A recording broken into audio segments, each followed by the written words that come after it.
Now we're ready to stretch our rug backing onto the carpet tack frame, and I don't want to scare you, but I just want to repeat that the nails on the frame are sharp, so use caution. I'm going to stretch on a pattern on cotton monk's cloth. This is a McAdoo Rugs pattern, and one of the most important things about getting your backing on is that it's really tight. So that's what we're going to focus on. We're going to focus on getting it tight on the frame and getting it lined up nice and straight so your design stays true to shape. So we're going to start by just draping our pattern on the frame and try to center your pattern in the frame. The reason being, if you leave an equal amount on all four sides, you can go ahead and make it bigger on all four sides. So I've got a little equal amount there, and I'm just going to move it sideways a teeny bit. And I think that's fine. I want you to look close up, and you'll be able to see this is the monk's cloth with the 2-inch guidelines. Use those to help you straighten it. Make sure that they are straight on the frame first. This white line is lined up nicely with the inside edge of my frame, and same thing here, so I'm going to use that to help me. Once you've got it lined up, you can just start pulling it gently to get it on the nails. Don't start tightening it up yet or you'll pull it out of shape. Just get it on the nails on all four sides.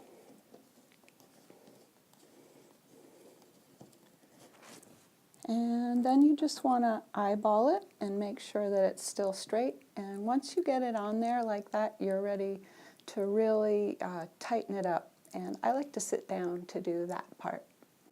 At this point, the backing is still very loose. If you get it tight as a drum, your needle will glide right through it. So get it nice and tight. You should be able to bounce a dime on it, or a quarter in this case. And it didn't really bounce, so we want it a whole lot tighter. Have a look and just make sure these white lines are nice and straight with your pattern. That will give you a great start. What I'm going to do now is I'm going to tighten it a little bit at a time, and what you want to do is don't have your knuckles on top like this to stretch. We want them to know it's handmade, but not because it has blood on it. So I want you to always keep your hands back away from those nails like that. What we're going to do, we're going to pull the edge of the frame right up to the edge of the table to brace it, and we're going to just pull it a little bit at a time, 1 or 2 nails at a time. Don't try to spread your hands out and pull a whole big area. It's just sort of hard to do. Just pull 1 or 2 nails at a time. What a lot of people do is they'll pull and pull and pull and then put it right back in the same hole. So keep your eye on that hole, and you should be moving 1 or 2 holes at a time. What I'm going to do, I'm going to turn the frame as I go and do all 4 sides. That'll help you to keep it the right shape.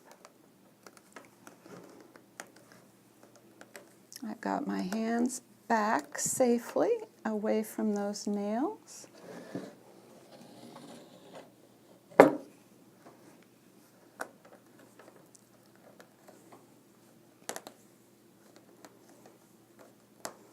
There's my 3rd side. I'm going to do my 4th side.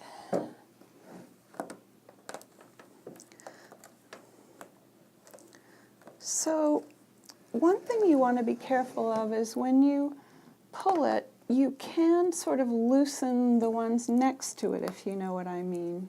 You'll pull on this one and that one will come off. So try and sort of hold it down as you go so all the nails beside don't also become undone. So I've gone around once and I've gotten it tighter. You would think that would be tight enough, but honestly it isn't. If you punch with it still that loose, it'll be harder to punch and your loops will still be uneven. So one way you can tell if it's tight enough is by looking at the carpet tacks. If you look at that one, see how it's got a gaping hole where the monk's cloth is spread out? I call that a stretch mark, and stretch marks are a good thing for what we're doing. If you have a look, that's nice and tight, pulled really tight. Have a look here, there's no stretch mark at all. So what I do when I go around and tighten is I look and I try to have about a 1/4 inch gap in front of every nail. So I tighten looking for that. I also really want to look at this line as I go along and try and straighten it up so it's not a wavy line. So I'm going to go around another 2 or 3 times, just doing the same thing, trying to get it tight and straight.